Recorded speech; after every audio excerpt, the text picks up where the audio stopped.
معرفت امام۔ مذکورہ بحث کے بعد قاضی ماوردی نے معرفت امام کے متعلق علماء اختلافات کا ذکر کیا اور آخر میں نتیجہ یہ بیان کیا کہ بعض علماء نے کہا جس طرح سے خدا اور اس کے رسول صلی اللہ علیہ وسلم کی معرفت ضروری ہے، اسی طرح سے تمام انسانوں کے لیے معرفت امام بھی ضروری ہے۔ لوگوں کے لیے امام کی شخصیت اور ان کے نام کا جاننا ضروری ہے۔ قاضی موصوف بعد میں لکھتے ہیں، اکثریت کا نظریہ یہ ہے کہ معرفت امام اجمالی طور پر سے سب پر واجب ہے، تفصیلی معرفت ضروری نہیں ہے۔ جبر و غلبہ سے امامت کا انعقاد۔ قاضی نے مذکورہ دو طریقے لکھنے کے بعد اپنی کتاب الاحکام السلطانیہ میں لکھتے ہیں کہ بعض علماء کہتے ہیں امامت جبر و غلبہ سے ثابت ہوتی ہے اور اس کے لیے کسی اہل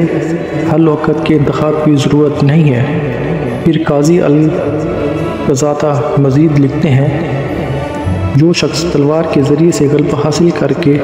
خلیفہ بن جائے اور اپنے آپ کو امیر المومنین کہلانا شروع کر دے تو خدا اور روز قیامت پر ایمان رکھنے والے شخص کے لیے جائز نہیں ہے کہ وہ ایک رات اس شکل میں بسر کرے کہ اسے امام نہ مانتا ہو۔ امام خواہ نیک ہو یا بد ہو، وہ امیر المومنین ہے، اور اگر کوئی طالع عظمہ امام کے خلاف خروج کرے اور اس کے ساتھ بھی لوگ ہوں اور امام کے ساتھ بھی لوگ ہوں اور نماز جمعہ غلبہ حاصل کرنے والے گروہ کے ساتھ پڑھنی چاہیے، اور اس کی دلیل یہ ہے کہ واقعہ ہرا میں ابن عمر یزیدی لشکر کی ابتدا میں نماز پڑھتے تھے اور کہتے تھے نحن من غالب، ہم اسی کے ساتھ ہیں جو غالب ہے۔ امام الحرمین جوینی المتوفی کتاب الارشاد کے باب میں لکھتے ہیں، تمہیں معلوم ہونا چاہیے کہ امامت کے انعقاد کے لیے اجماع شرط نہیں ہے، اجماع کے بغیر بھی امامت منعقد ہو سکتی ہے، اور اس کی دلیل یہ ہے کہ جیسے ہی حضرت ابوبکر کی امامت قائم ہوئی تو انہوں نے مسلمانوں کے امور انجام دینے شروع کر دیے، اور انہوں نے دور دراز مقامات پر رہنے والے صحابہ کی رائے کا انتظار نہیں کیا، مگر آج تک ان کے اس عمل پر کسی نے تنقید نہیں کی۔ امامت کے لیے اجماع کی شرط غیر ضروری ہے، اور اس کے لیے افراد کا تعین کرنا بھی بلا جواز ہے، اور اجماع کی حدود مقرر کرنا بھی بے سود ہے۔ امامت کا انعقاد اہل حل و عقد کے میں سے ایک فرد کی بیعت سے ثابت ہے۔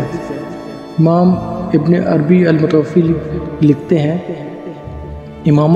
امام کی بیعت کے لیے یہ ضروری نہیں ہے کہ تمام لوگ اس میں شامل ہوں، اور اس کے لیے 2 افراد یا ایک فرد بھی کافی ہے۔ شیخ فقیہ امام علامہ محدث قرطبی کی تفسیر میں 18ویں مسئلے کے عنوان کے تحت لکھتے ہیں، اگر اہل حل عقد میں سے ایک شخص بھی کسی کو امام مقرر کر دے تو اس کی امامت جائز ہوگی، اور اس کا فعل باقی لوگوں کے لیے حجت ہوگا۔ اور اس سلسلے میں ہم بعض افراد کے اس نظریے کے مخالف ہیں جو کہتے ہیں کہ امامت کے لیے اہل حل و عقد کی ایک جماعت کا ہونا ضروری ہے، اور ہماری دلیل یہ ہے کہ حضرت عمر نے حضرت ابوبکر کو امام مقرر کیا تھا اور کسی بھی صحابی نے ان پر اعتراض نہیں کیا تھا۔ اس سے ثابت ہوتا ہے کہ باقی عقود کی طرح امامت کے لیے کسی تعداد کی ضرورت نہیں ہے۔ امام ابو المعالی کا قول ہے، جس شخص کی امامت ایک فرد کے ذریعے سے منعقد ہوئی ہو تو اس کی امامت تسلیم کرنا ضروری ہے، اور کسی تبدیلی اور حالت کے تفسیر کے بغیر اسے معزول کرنا جائز نہیں ہے۔ امام ابو المعالی نے کہا، اس پر اجماع ہے۔ آیات خلافت کی تفسیر میں 15ویں مسئلے کے عنوان سے مرقوم ہے، جب کسی کی امامت اہل حل عقد کے اتفاق سے منعقد ہو یا ایک بھی اہل حل عقد کے ذریعے سے قائم ہو، جیسا کہ پہلے بیان کیا گیا ہے، تو تمام لوگوں پر اس کی بیعت واجب ہوگی۔ مکتب خلافت کے سب سے بڑے قاضی عزت الدین ایجی وقیف میں لکھتے ہیں،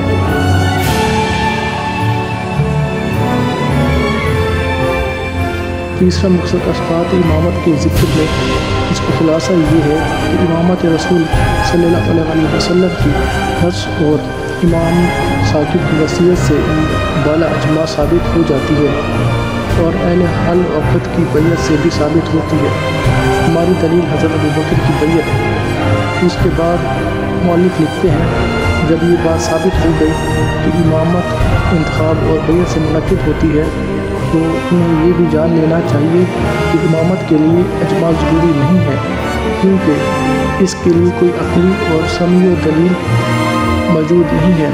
اجماع کی بجائے اہل حل و عقد میں سے ایک یا دو شخص بھی کسی کو امام بنانے کا حق رکھتے ہیں، کیونکہ ہمیں یہ بات اچھی طرح سے معلوم ہے کہ صحابہ دین میں بہت تھے، اس کے باوجود انہوں نے ایک شخص کے انتخاب کو کافی سمجھا، کیونکہ حضرت ابوبکر کا انتخاب صرف فرد واحد یعنی حضرت عمر نے کیا تھا،